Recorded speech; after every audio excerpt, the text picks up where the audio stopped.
Welcome to Arroyo Hondo Preserve. And this is Arroyo Hondo Pueblo.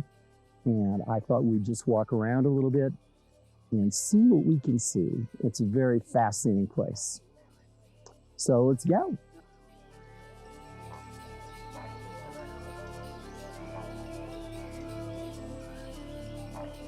Well, to the right of this is Arroyo Hondo, and this is a huge arroyo, and it's been there for a long time, and this is probably why the Pueblo is here.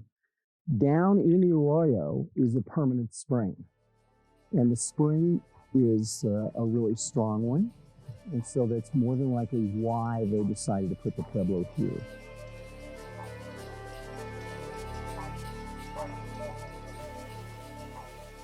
And so going back to the 1300s, when Arroyo Hondo Pueblo was first created at this point, Arroyo Hondo was a coalition pueblo, and this is a period of time in southwestern prehistory when a number of scattered groups were merging together to build larger pueblos. One of the things about Arroyo Hondo is that since it was occupied and abandoned prior to the Spanish arriving here, we don't have a lot of firsthand information about this pueblo. We don't know exactly what language is spoken here, although it can be speculated. And so there are a lot of unknowns about Arroyo Hondo.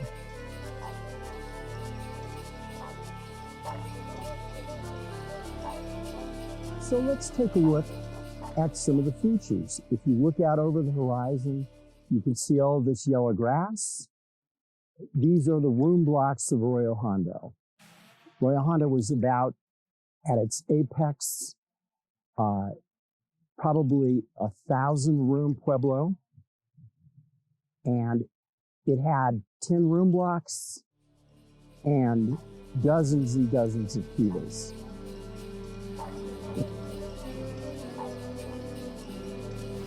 And so the room blocks usually would be about 2 or 3 rooms wide. Many of them were 2-story. We believe that some of them may have been 3-story in places. And so the room blocks would be built in squares around plazas. Plazas would be where everything happened. Most of these people would spend almost all of their time out of the rooms. They would only go into the rooms whenever they were sleeping or when it was too inclement. So let's go ahead and walk toward some of the room blocks, and we'll be able to see a little bit more.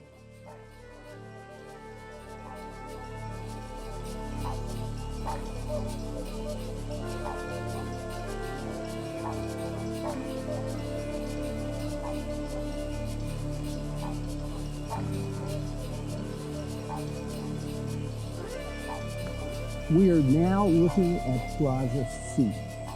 And Plaza C is surrounded by 4 room blocks. And this is where School of American Research did much of their research in the 1970s. And I was actually part of that excavation program. And so 49 years ago, this summer, I would have just finished my freshman year at University of New Mexico. And I had been hired by School of American Research to help them excavate right here in Plaza C.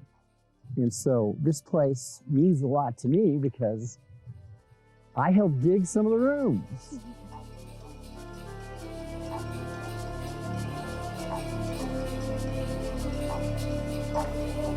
And so much of Plaza C was 2-story. And the rooms that are right at the edge of the arroyo were masonry rooms.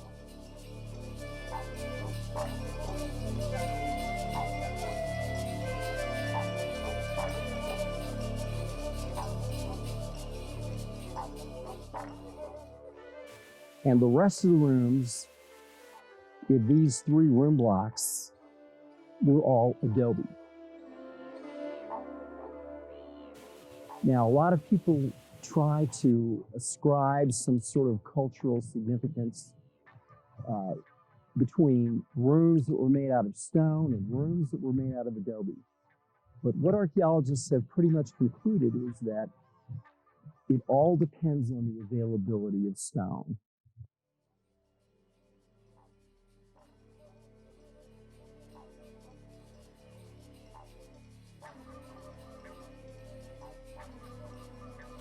And so we found out a lot by excavating many of the rooms in this particular plaza.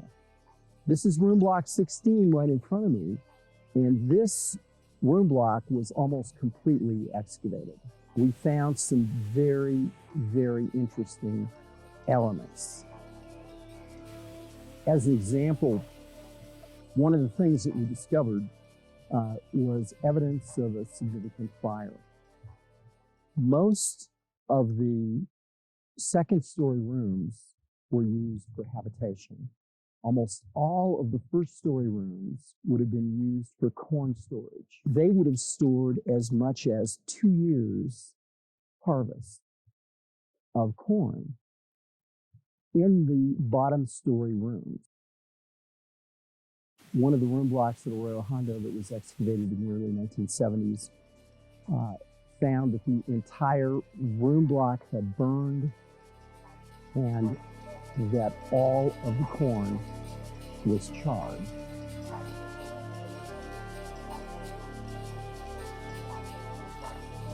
All of the activity, a lot of the activity that would have taken place here in terms of everyday living would have taken place in the plaza, and we actually excavated a portion of the plaza in room block C.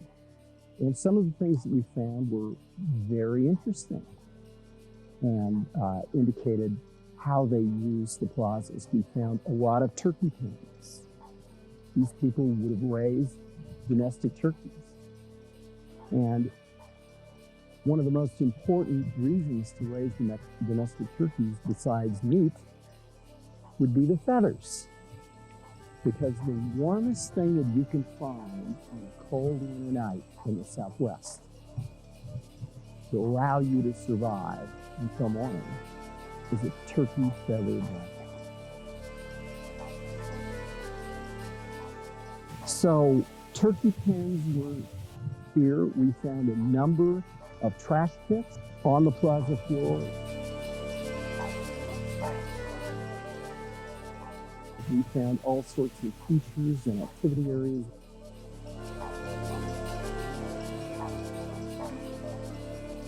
We found places where we believe that maybe they had set up rooms. We also found something very interesting, super interesting as far as I'm concerned, and that is we found a scarlet macaw burial in the plaza of Plaza C. We determined that it was a very old bird because of the calcification. It was a formal burial that had been prepared, and it had been buried with burial goods. And so we know that scarlet macaws were traded. They're obviously not wild in the Southwest. We know that they were traded probably from northern Mexico. And so we have found scarlet macaws as far north as the Mesa Verde region, and we found evidence of scarlet macaws throughout the Anasazi River.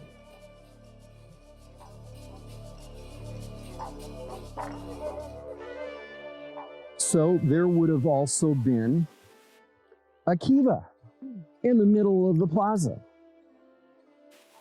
And there are kivas in most of the plazas here at Arroyo Hondo. And so there are 10 plazas. There's also a great kiva. So each one of the kivas would probably be considered clan kivas or family kivas.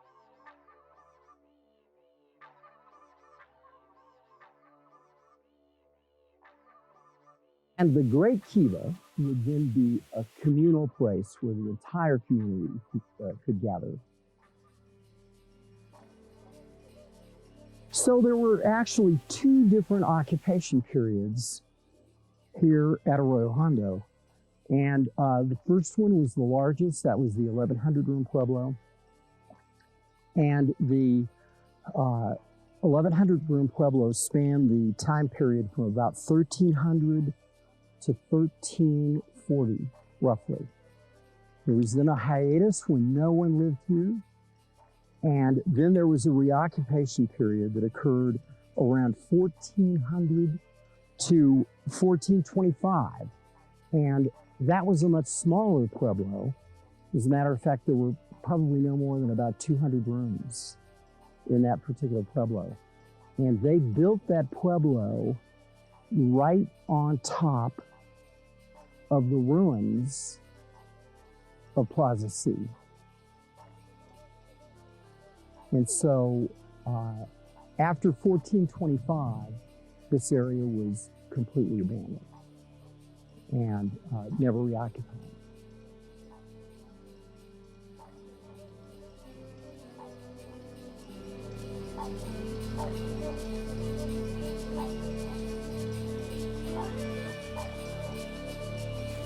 Now the features that you see to your right are part of Arroyo Hondo's history as opposed to its prehistory. And what we're actually looking at, this is a reservoir that was built. This is one of the reasons why Arroyo Hondo was purchased and protected way back when, like in the 1920s, 1930s. And what actually happened was that a bunch of people back east decided that they were going to come up with an enterprise in New Mexico. And the enterprise was that they were going to take water out of Arroyo Hondo.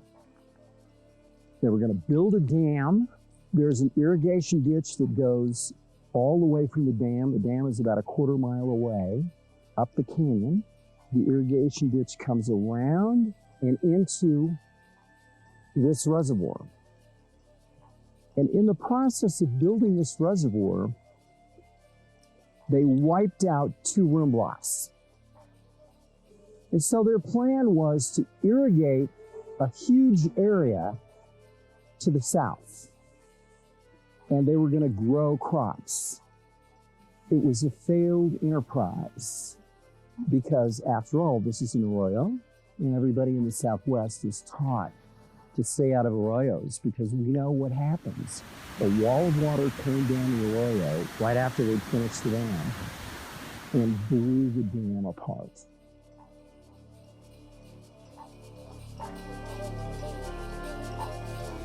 And so at that time, there was an organization in Santa Fe founded by Edgar Lee Hewitt called the School of American Research. They were founded in 1906. They were very interested in preserving and protecting the prehistoric and cultural resources of the Southwest. And so one of the board of directors realized that, hey, this company that owned Arroyo Hondo Pueblo had just had a failure in their business plan, and all this land was up for grabs. And so that member of the board of directors said, you know, I think I'll buy this property that has the Pueblo on it and give it to School of American Research so they can protect it. And School of American Research went on, and in the 1970s, they conducted a very important archaeological program here at Arroyo Hondo. It was a 5-year excavation program involving extensive excavation all over the site, funded by the National Science Foundation. And it resulted in a number of very important monographs that reported the information that was found. And all of that material is now stored in a curation facility at School of American Research.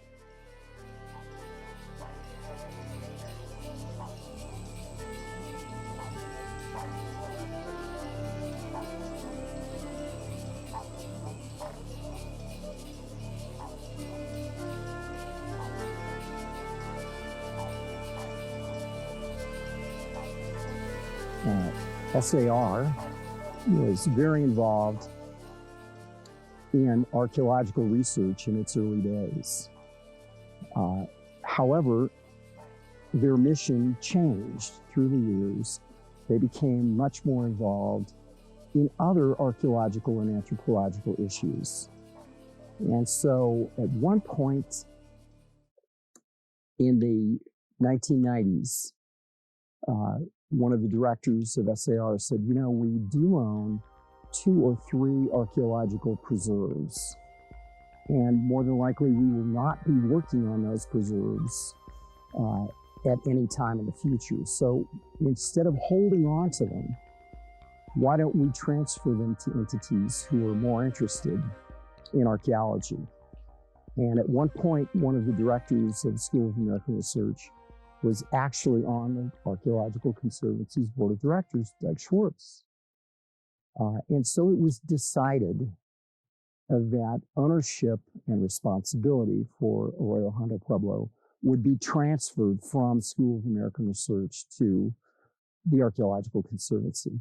And we are very proud to be able to continue the preservation and protection of this priceless resource.